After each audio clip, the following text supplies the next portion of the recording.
Bonjour à toutes et à tous, c'est la revue de presse africaine sur Cochin TV, une revue que nous démarrons par les sujets phares ayant dominé l'actualité au Bénin. Et comme sujet phare, les Vodundeis font la une de la quasi-totalité des journaux. Le potentiel affiche un titre « Fête des religions endogènes au Bénin » et les Vodundeis démarrent. En effet, depuis le 9 janvier dernier, Ouida brille sous le feu des projecteurs dans le cadre des Vodundeis. Des concerts, grandes cérémonies vaudou, des animations culturelles, des visites touristiques sont au programme de ce grand rendez-vous culturel. Durant 3 jours, des milliers de festivaliers aussi bien nationaux et internationaux ont été plongés au cœur de la culture vaudou. Les masques tombent quand le vaudou se met sur son 31, écrit La Nation. Le 10 janvier est une fête qui fait appel à tous les cultes endogènes de divers horizons du Bénin. Il a été instauré par l'ancien président Nicéphore Soglou. En 2023, le président Patrice Talon a décidé avec son gouvernement de donner une nouvelle dimension à cette fête avec l'introduction des Vodundeis, un événement mettant à l'honneur les arts, la culture et la spiritualité vaudou. C'est la deuxième édition qui est en cours cette année. On reviendra sur cet événement grandiose la semaine prochaine. En attendant, sur le plan politique, les journaux sont revenus largement sur le limogeage du ministre de l'Eau, de l'Énergie et des Mines, Samou Seydou Adambi. Adambi, sorti du gouvernement, écrit en manchette l'événement précis. Il est accusé d'avoir posé des actes nuisibles non seulement au bon fonctionnement de son parti, mais aussi à la réforme du système partisan. Selon l'événement précis, l'ex-ministre aurait entrepris des démarches auprès des structures de base du bloc républicain, notamment les militants, dans le but de préparer sa candidature à la présidentielle de 2026. Cette démarche va à l'encontre de l'esprit de la réforme qui stipule que tout candidat à la présidentielle doit se présenter sous l'étiquette d'un parti politique.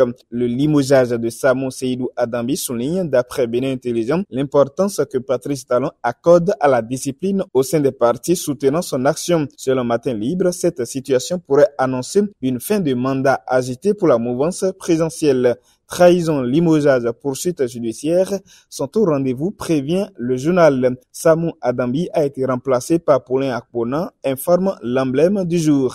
Pas de remplacement au ministère de la Sécurité et de la Protection civile du Togo qui a lancé une plateforme numérique permettant aux citoyens de signaler discrètement tout abus des forces de l'ordre ou comportement inapproprié des agents en service. Cette initiative vise à renforcer la confiance entre la population et les autorités. C'est pour garantir le respect des droits fondamentaux et améliorer les services de sécurité. Une information rapportée par Togo Breaking News. Par ailleurs, en 2025, le gouvernement togolais prévoit de renforcer les effectifs de la fonction publique avec plus de 14 000 nouvelles recrues. Une bonne nouvelle qui réjouit le site Togo Fest. Hors du Togo, le nouveau président du Ghana, John Dramani Mahama, a prêté serment mardi dernier devant un parterre de présidents africains venus assister à l'investiture. Wakat sera précise qu'ils étaient une vingtaine, dont le Togolais Foya Singbe, le Rwandais Paul Kagame, le Burkinabé Ibrahim Traoré et bien d'autres. Le président Mahama a présenté les priorités de son mandat à venir, parmi lesquelles le rétablissement de la stabilité économique du Ghana et la lutte contre la corruption au pouvoir.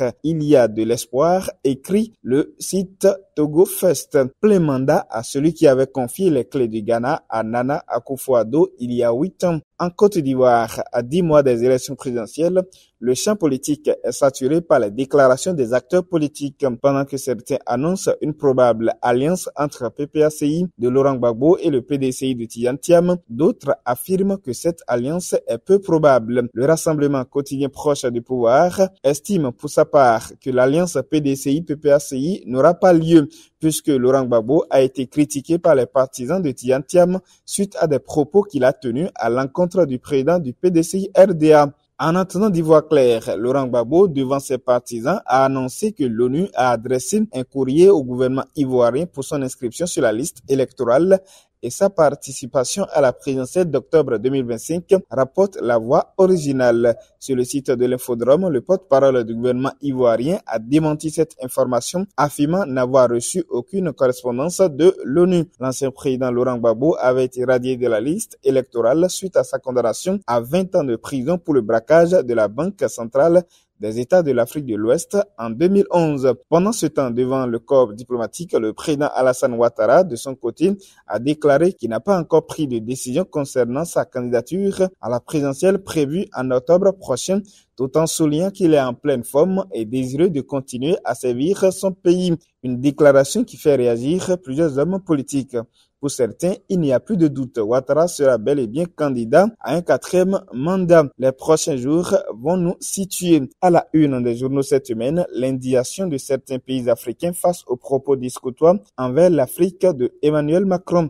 Le président français a déploré devant les diplomates français l'attitude des pays africains qui ont rompu leur coopération militaire avec Paris en la qualifiant d'ingrate. Je crois qu'on a oublié de nous dire merci, a affirmé Emmanuel Macron, rapporte Wolf Quotidien depuis Dakar.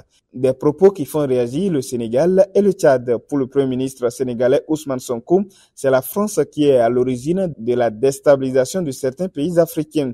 Ousmane Sonko cite la Libye. Paris était au premier plan dans la chute du régime de Kadhafi qui a conduit à la propagation des groupes djihadistes et de l'insécurité au Sahel. Des propos qui frisent le mépris envers l'Afrique et les Africains, a réagi le président tchadien Mahamat Idriss Déby. Plusieurs autres personnalités ont dénoncé ces propos d'Emmanuel Macron qualifiés de paternalistes et colonialistes.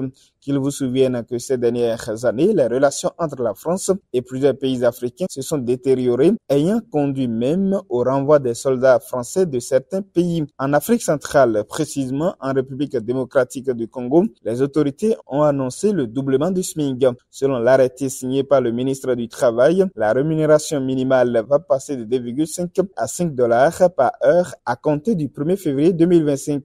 La mesure concernera aussi bien le secteur public que le secteur privé. Au plan diplomatique et toujours en RDC, le chef de l'État congolais a démarré la nouvelle année par une offensive diplomatique remarquable en effectuant dimanche une visite de travail au Qatar. Lors du tête-à-tête avec l'émir qatari, Félix Tshisekedi a présenté à son hôte les opportunités d'affaires qu'offre la RDC, mettant en avant les atouts majeurs à capitaliser pour des investissements rentables. Les deux dirigeants ont également abordé la question de la paix et de la stabilité dans le monde, selon le compte INSA de la présidence cité par l'ACP. Ainsi va l'actualité africaine cette semaine. À la présentation, c'était Jérôme Wenceslas Kapo avec la réalisation technique de Guy Yonofon. Merci à toutes et à tous pour votre attention et à samedi prochain.